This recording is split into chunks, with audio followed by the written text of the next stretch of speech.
నేను హిందువుని ఎట్లయితా అని ఒక ఆయన ప్రశ్నిస్తున్నాడు.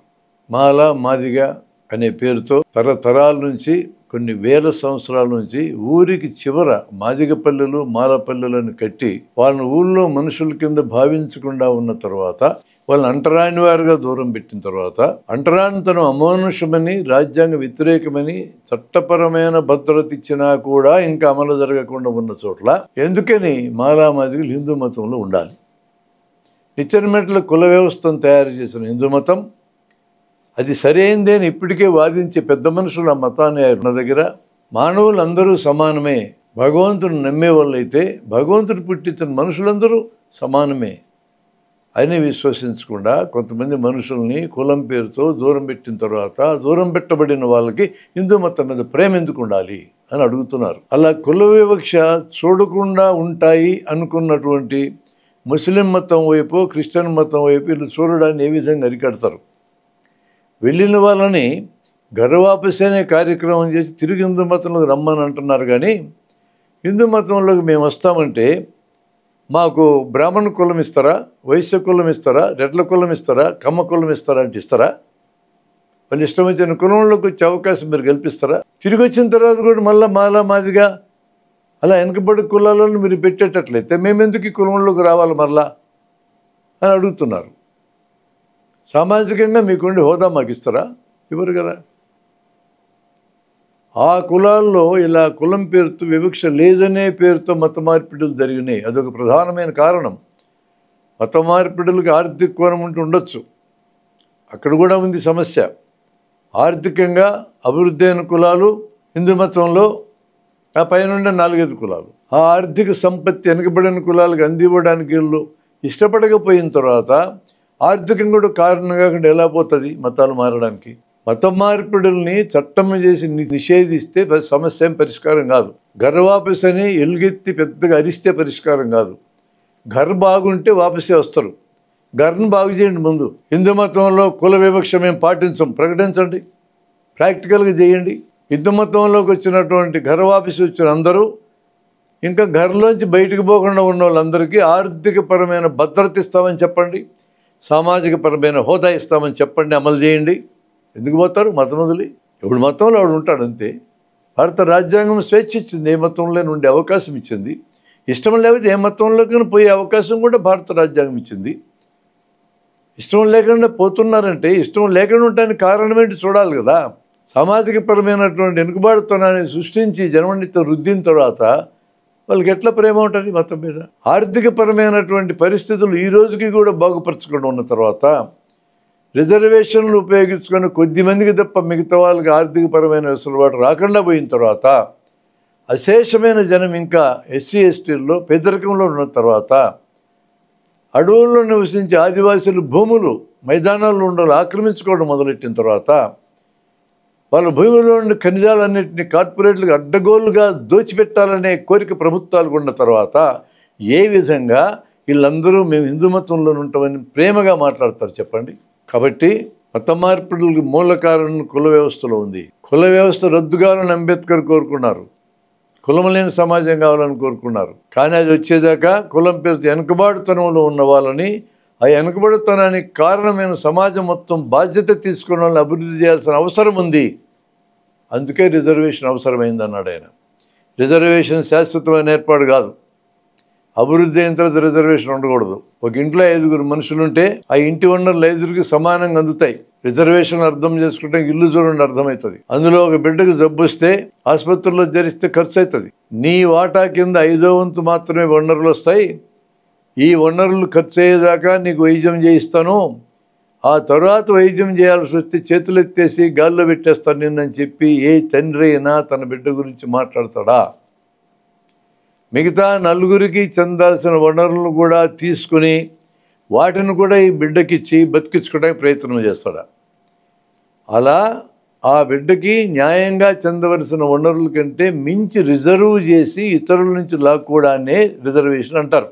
సమాజంలో తరతరాల నుంచి వెనుకబాటుతనానికి గురి చేయబడ్డ వారికి అభివృద్ధి చేయడం కోసము ఇతరులకు రావాల్సిన వనరులు కొంత లాగి వాళ్ళకి ఇచ్చి అభివృద్ధి చేసి ఈక్వల్గా మార్చడమే రిజర్వేషన్ ఉద్దేశం. ఈ బిడ్డకి జబ్బు బాగయ్యేదాకా తండ్రి ఆ నిర్ణయం తీసుకుంటాడు. ఒక దేశం యొక్క అధినేత కూడా ఆ నిర్ణయం తీసుకోవాలి. అందుకే రాజ్యాంగంలో రాయబడ్డది. ఆ బిడ్డకి రోగం బాగై అందరిలాగా మారిన తర్వాత ఇప్పుడు కూడా మిగతా నలుగురు నుంచి వనరులు లాక్కుని ఆ బిడ్డకు పెడతాడా తండ్రి?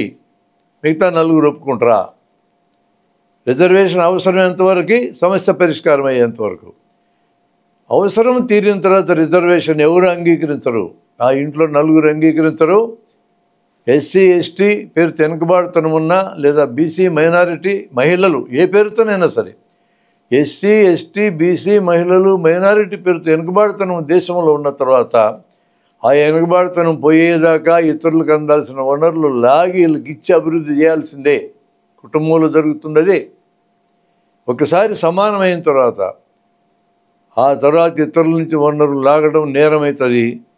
ఒకసారి బిడ్డకు ఆరోగ్యం బాగైనాక మిగతా నలుగురు నుంచి వనరులు తీసి ఆ బిడ్డకే అతిగా ఇవ్వడం తప్పవుతుంది. కుటుంబంలో అమలు జరుగుతున్న తీరే సమాజంలో అమలు జరగాల్సింది. మహిళలు 50%గా ఉంటే వాళ్ళకి 50% వనరులు ఇంకా అవసరమైతే ఎక్కువ వేయాలని ఎందుకు చెప్తున్నాం? వాళ్ళు అభివృద్ధి అయిన తర్వాత వాళ్ళు 50 వాళ్ళకి వస్తుంది, అందుకంటే మించి రాదు. ఒకసారి అందరూ సమతుల్యత వచ్చి అభివృద్ధి అయినాక ఆ రోజు రిజర్వేషన్లు అవసరం ఏ దేశానికి ఉండదు. అందరూ ఆరోగ్యంగా ఉంటే ఏ ఒక్క బిడ్డకి అదనంగా ఇవ్వాల్సిన అవసరం కుటుంబ పెద్దకు ఉండదు. అట్లా ఇస్తే కుటుంబాలు ఎవరు ఒప్పుకోరు. అదేవిధంగా వెనుకబడినటువంటి ఎస్సీ ఎస్టీలు అభివృద్ధి అయిన తర్వాత ఆ రాజ్యాన్ని పరిపాలించటం వాళ్ళకి అదనంగా వనరులు ఇవ్వకూడదు, మిగతా వాళ్ళు కూడా అంగీకరించరు. కాబట్టి రిజర్వేషన్ అవసరం ఎప్పటిదాకా అంటే రిజర్వేషన్ ఏ అవసరం కోసం పెట్టినమో ఆ సమస్య పరిష్కారం అయ్యేదాకా.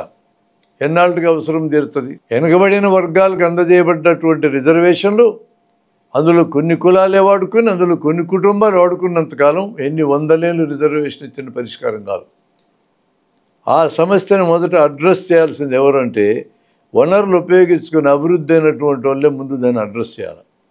అరే మా కులాలు ఇంక వెనకబడ్డోళ్ళు ఉన్నారు, మేము ఉపయోగించుకుని బాగైనాం, ఇక మాకు చాలు, మిగతా వాళ్ళకి మేము ఇస్తామని చెప్పి వాళ్ళే మొదట అనాలి. వాళ్ళు ఆ మాట అనకుండా వాళ్ళ భావజాలు నిర్మించుకోకుండా ఏ ఇతర పద్ధతి దాని అంత బలంగా పనిచేయదు. ఇతర కులాల ఎన్నాళ్ళు మీరే వాడుకుంటారు రిజర్వేషన్లు, వెనకబడ్డ వాళ్ళకి ఎవరైనా అనరు.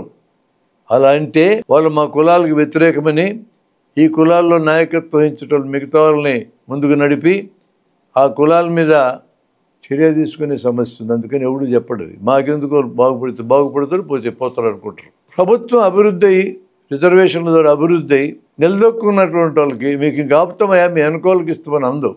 మొత్తం ఓటు బ్యాంకు రాజకీయం నడిచేటోడు ఆ మాట ప్రభుత్వం కూడా అందు. అందుకని వెనుకబడిన కులాలు అన్నిటికీ కూడా అందరికీ విద్య ఎంతదాకా చదువుకుంటే అంతదాకా అప్పచెప్పి రిజర్వేషన్ల కోసం పోటీ పడేటట్టు చేస్తే ఈరోజు తమ కులాల వారే ఇప్పటికే రిజర్వేషన్ ఉపయోగించుకున్న వాళ్ళతో పోటీ పడితే వాళ్ళేం ఆపలేరు. ఇదొక్కటే ఇప్పుడున్న పరిస్థితుల్లో సాధ్యమవుతుందనే ఉద్దేశంతోనే ఎస్ఆర్ శంకరరావు లాంటి వాళ్ళు, బాలగోపాల్ లాంటి వాళ్ళు, చంద్రశేఖర్ గుంటూరు లాంటి వాళ్ళు వీళ్ళందరూ లేరు ఈ రోజున మన మధ్య. కానీ వీళ్ళందరూ బ్రాహ్మలే. కానీ అత్యంత వెనుకబడిన ఎస్సీ ఎస్టీల కోసం పనిచేసినటువంటి వాళ్ళు చదువుకోవాలి. వీళ్ళు చదువుకొని వాళ్ళలో పోటీపడి రిజర్వేషన్ అనే దాన్ని ఉపయోగించుకొని ముందుకెళ్ళాలి. అప్పుడు ఉన్నంతలో ఈక్విటబుల్గా డిస్ట్రిబ్యూట్ అయిద్దని అనుకొని ఆ విద్య కోసం వెనుకబడిన వారు విద్య కోసం తపన పడ్డారు, పనిచేశారు. అందుకని వెనుకబడిన వాళ్ళ కోసం పనిచేయడానికి వెనుకబడిన వాళ్ళే పూనుకోవాలని రూల్ ఏం లేదు. ఎవరు సహాయపడటానికి ముందుకు వచ్చిన ఆహ్వానించాల్సిందే. మహిళల అభ్యున్నతి కోసం గురిజాడ పనిచేశారు, కందుకూరు పనిచేశారు, రాజారాం మోహన్ రాయ్ పనిచేశారు, ఈశ్వర్చంద్ర విద్యాసాగర్ పనిచేశారు. ఏం కదన్నారా మగవాళ్ళు పనిచేస్తే? అందుకని ఎస్సీ ఎస్టీలు బాగుపడడానికి బ్రాహ్మణులు, రెడ్లు, కమ్మలు, వైశ్యులు ఎవరు వచ్చినా కూడా ఆహ్వానించాల్సిందే. మీకోసం వాళ్ళు పనిచేస్తే ఆహ్వానించాలా, మా వాళ్ళ కోసం మేమే పనిచేస్తాం, మీరెవరు రావడానికి అని ఎస్సీ ఎస్టీ వర్గాల్లో నాయకత్వం వహించట్లు అంటున్నారంటేనే ఇది కొంచెం సమస్యాత్మకం. వీళ్ళు ఎందుకట్లా అంటున్నారో చూడాల్సిన అవసరం ఉంది. వాళ్ళు వచ్చి నాయకత్వాన్ని తీసుకోలేరుగా, కాబట్టి వాళ్ళ సహాయాన్ని కూడా తీసుకోవాలి. అందుకే ఎస్సీ ఎస్టీ మైనారిటీ మహిళలు బీసీలు అందరూ కలిసి ఒక ఐక్యతగా తయారై వనరులు వాడుకోలేని వర్గాలు ఇవి. వీళ్ళందరూ కూడా ఐక్యతలోకి వెళ్ళి రాజకీయ అధికారం పట్టుకోవాలంటున్నాం. అదంత సులభమైన పని కాకపోయినా కూడా అది తప్ప ఇంకో మార్గం కూడా లేదు.